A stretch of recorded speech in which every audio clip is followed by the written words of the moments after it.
어떤 분이 가치에 대해서 이런 말을 했습니다. 행복이란 소유에 있는 것이 아니라 가치를 깨달음에 있다, 이렇게 말합니다. 그러면서 미국의 시카고에서 열렸던 미술품 경매에 대한 이야기를 했습니다. 아주 값비싼 미술품들이 경매를 한 다음에 딱 그림 한 점이 남아 있습니다. 아무도 사지 않았어요. 그래서 아주 헐값에 그 그림이 경매된 적이 있습니다. 나중에 자세하게 찾아보니까 이 그림이 굉장한 유명한 화가의 그림이었다는 것이 밝혀졌어요. 그래서 그 그림이 다시 경매장에 나왔는데 그때 헐값에 팔렸던 그림의 몇십 배에 훌쩍 뛰어넘는 그 값으로 다시 팔려나간 적이 있습니다. 이처럼 가치를 모르면 아무런 소용이 없다, 뭐 그런 얘기를 하고 있는 것 같아요. 내가 가진 것에 대한 가치를 아는 만큼 소중하게 여긴다, 이런 얘기가 되겠습니다. 오늘 삭개오의 신앙 고백 후에 예수님의 선언이 나옵니다. 예수님의 선언은 엄청난 가치를 지니고 있는 것을 알게 되어집니다. 9절에 보니까 두 가지를 이야기하고 있는데, 하나는 예수님이 구원에 대해서 선언하고 계시고 또 하나는 신분에 대한 말씀을 하고 있습니다. 오늘 그 중에 우리가 주목할 단어는 바로 구원에 대한 이야기입니다. 오늘 구원이 이 집에 이르렀으니, 이렇게 말하고 있습니다. 그럼 여기서 구원이 무엇인가 하는 것을 알아야 됩니다. 이 구원은 소테리아라는 헬라어 단어인데 일반적으로 구원은 세 가지 의미를 갖고 있습니다. 하나는 구하다, 건지다, 이런 의미가 소테리아입니다. 또 하나는 지킨다는 의미를 갖고 있습니다. 그러니까 보호와 그 다음에 세 번째는 보존의 의미인데요. 뭔가 유익을 준다, 정리하면 바로 구출, 보호, 보존의 의미가 있습니다. 그럼 오늘 삭개오에게 말한 이 구원은 이것을 이야기하는가 하는 것이지요? 아니면 단순히 죽어서 천국을 가는 걸 이야기하는 것인가? 이 삭개오에게 임한 구원은 도대체 무엇이냐 하는 겁니다.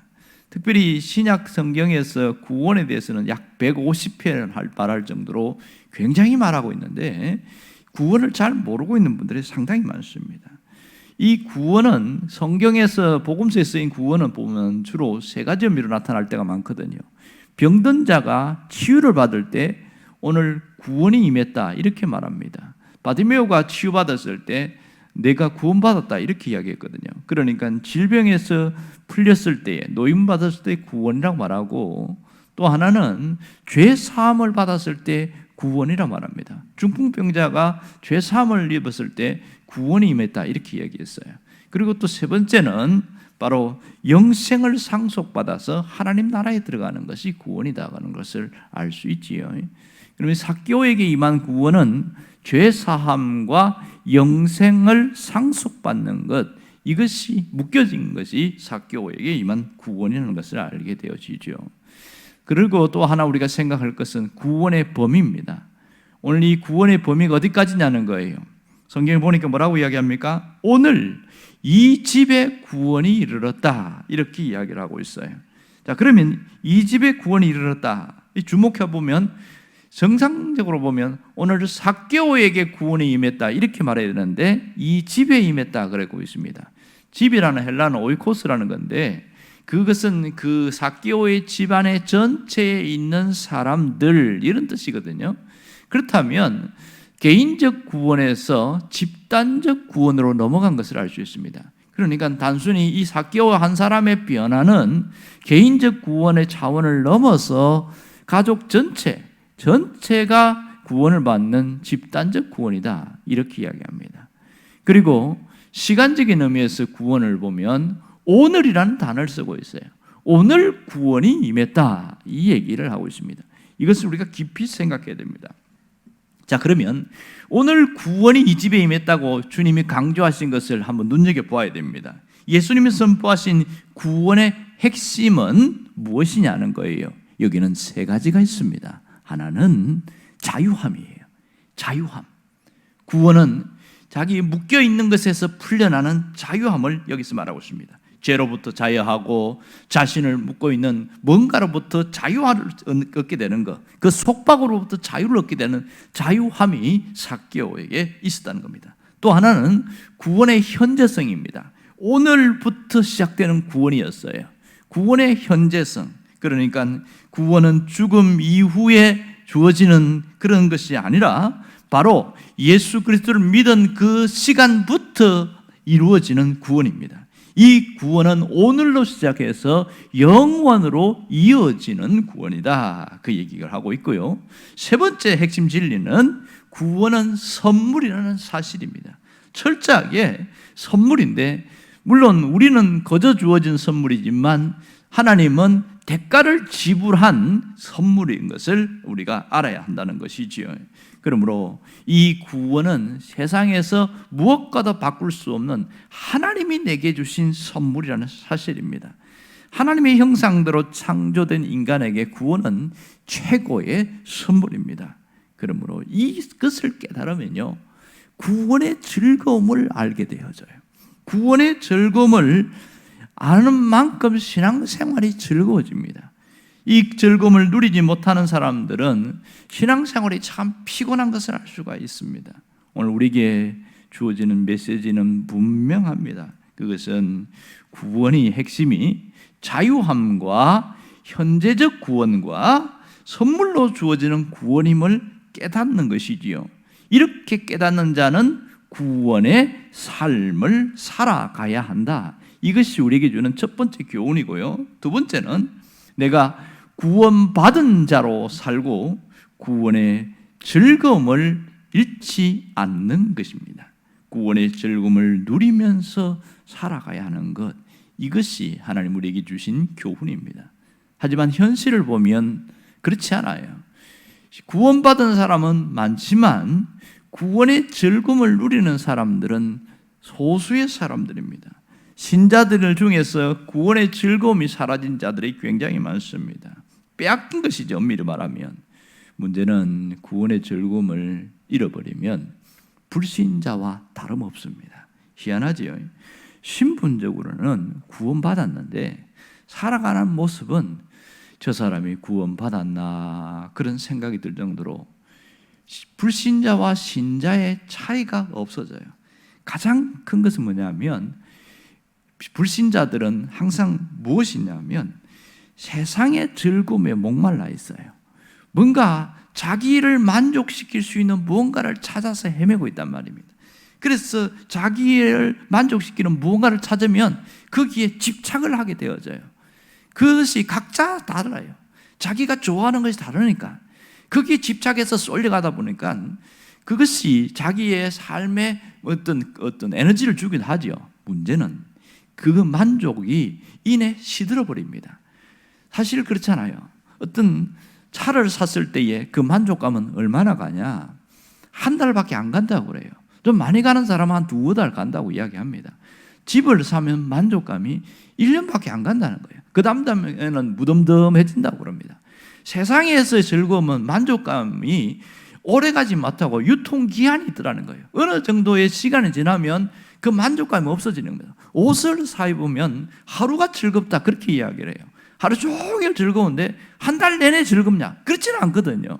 왜냐하면 만족감에는 유통기한이 있거든요. 그래서 세상에서는 또 다른 만족을 위해서 뭔가 또 다른 걸 찾고 이렇게 해나가고 있습니다. 이게 목마름인데 구원의 즐거움을 잃어버리면 신자가 불신자와 똑같아진다는 것이 바로 이런 겁니다. 세상에 있는 사람들 것처럼 똑같이 세상의 것으로 목마르고 뭔가 만족을 찾아나가고 그렇게 살아가는데, 그러니 이 사람이 구원받은 사람인지 아닌지 구분이 안 가는 것이죠. 하나님 우리에게 원하는 게 뭘까요? 잃어버린 구원의 즐거움을 되찾으라는 겁니다. 구원의 즐거움을 회복하고 살아가고, 회복했으면 그 즐거움을 날마다 누리면서 살아가라는 겁니다. 여러분, 우리의 구원의 즐거움을 깨트리는 것은 세상의 즐거움입니다. 세상의 즐거움이 우리에게 쑥 밀려들어오면 구원의 즐거움을 잃어버립니다. 성경에 보면 다윗이 하나님과의 관계에 굉장히 친숙했잖아요. 그래서 시편 23편에 보면 여호와는 나의 목자시니 내게 부족함이 없으리로다. 만족하면서 살았단 말이에요. 근데 세상의 즐거움이 쑥 들어오면서부터 뭘 잃어버렸냐면 구원의 즐거움을 잃어버렸습니다. 그는 죄라는 것이 들어오면서 모든 구원의 즐거움을 싹 쓸어버리는 그런 안타까운 관계에 있어서 뭐라고 다윗이 기도하냐면 구원의 즐거움을 회복시켜 주세요, 이렇게 기도했습니다. 그는 구원을 회복시켜 달라고 하지 않고 내가 구원의 즐거움을 다시 회복하게 해주세요, 그런 기도를 하고 있습니다. 여러분, 구원의 즐거움이 사라지면 우리의 삶은 행복이 고통으로 변한다는 것을 알아야 합니다. 그래서 신자는 반드시 구원의 즐거움을 회복해야 한다는 것입니다. 여러분, 구원이 무엇인지를 잘 깨달아야 됩니다. 오늘 제가 세 가지를 이야기했습니다. 자유함과 현재적 구원과 선물로 주어지는 구원 이야기했어요. 이걸 하나로 딱 묶으면 무슨 말이 될까요? 바로 깨어진 하나님과의 관계의 회복이 구원이다, 이렇게 말할 수 있습니다. 그러니까 결국은 이런 자유함이나 구원의 현재성이나 이런 선물로 주어지는 구원은 그 근원, 그 깊은 곳에서는 관계의 회복에서 나타난다는 것이죠. 하나님과의 관계의 회복이 되어지면 그 구원이 계속 우리 삶 속에서 샘물처럼 흘러나오게 된다는 겁니다. 그러므로 하나님과의 관계가 무너진 사람, 하나님과의 관계가 꼬인 사람들은 결단코 구원의 즐거움을 회복할 수가 없습니다. 일시적으로 잠깐 기쁠 뿐이에요. 이 구원의 즐거움이 뭐가 중요하냐면 그걸 통해서 만족감이라는 게 있어요. 만족감.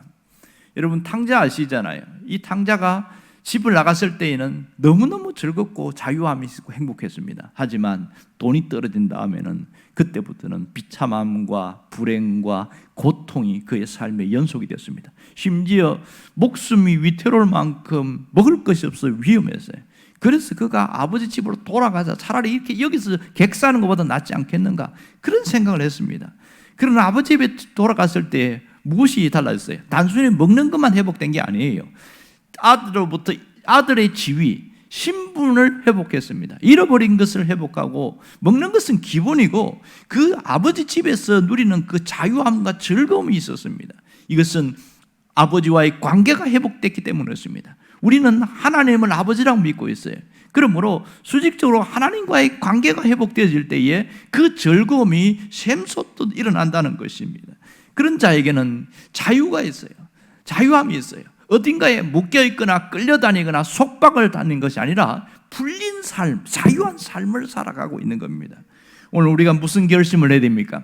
우리에게 필요한 것이 무엇일까요? 그것은 우리에게는 구원의 삶을 살아가야 합니다. 우리에게 필요한 것은 구원의 삶입니다. 구원을 온전히 이루어가는 삶입니다. 빌보스 2장 12절에 뭐라고 그럽니까?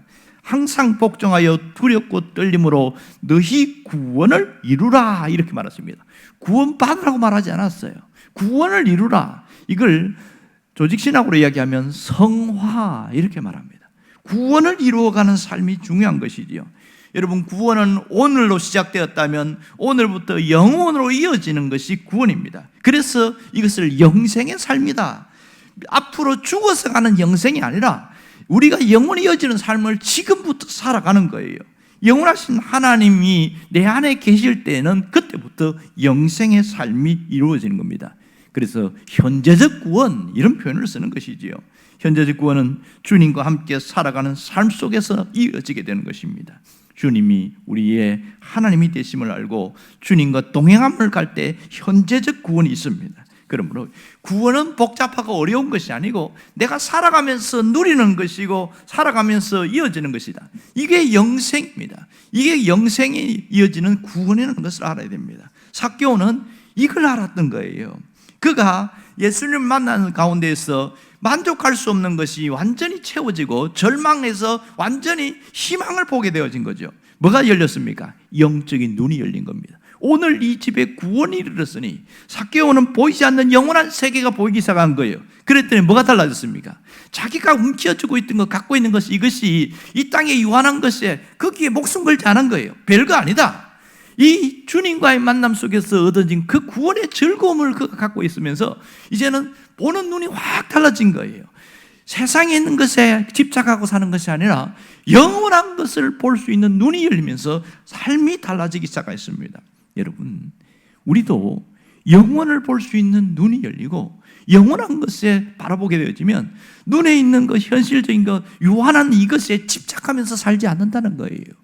예수를 믿어도 아직도 세상의 것에 집착하고 사는 사람들은 영혼의 세계에 눈이 안 열렸기 때문에 그런 겁니다. 분명한 것은 영혼을 바라보면서 오늘을 살아가는 사람은 삶이 달라집니다. 살아가는 방식이 다르고요, 모든 것이 새로워지기 시작합니다. 영원한 것이 보인 사람은 환하고 달라지게 되어지죠. 현실은 늘 뭔가 막혀있는 것이 있고 장애물이 있고 어려움이 있고 불안함이 있고 이것이 우리 현실의 삶이에요. 왜? 불투명하니까, 어떻게 될지 모르니까. 단순히 좋아졌으면 좋겠다 기대감은 있지만 안 되어지는 것이 답답합니다. 하지만 영혼의 눈이 뜨이면요, 그놈의 하나님이 계시는 게 있으니까 마음에 든든합니다. 하나님이 알아서 하실 것이다. 당장은 어려워 보이도 결국은 해결될 거다. 그 기대감과 소망이 가득하니까 불안함이 없어지는 거죠. 이게 얼마나 중요한지 아세요? 사람이 근심과 염려와 두려움과 불안이 사라진 그 사람은요, 삶이 달라요. 일단 건강이 좋아지기 시작합니다.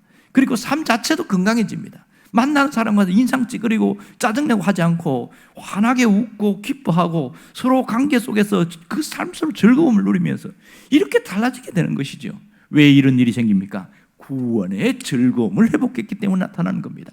현재적 구원, 오늘 이루어지는 그 구원이죠. 하나님 안에서 이루어지는 그 구원의 역사는 실제 우리 삶 속에 강력한 능력으로 나타나게 되었습니다.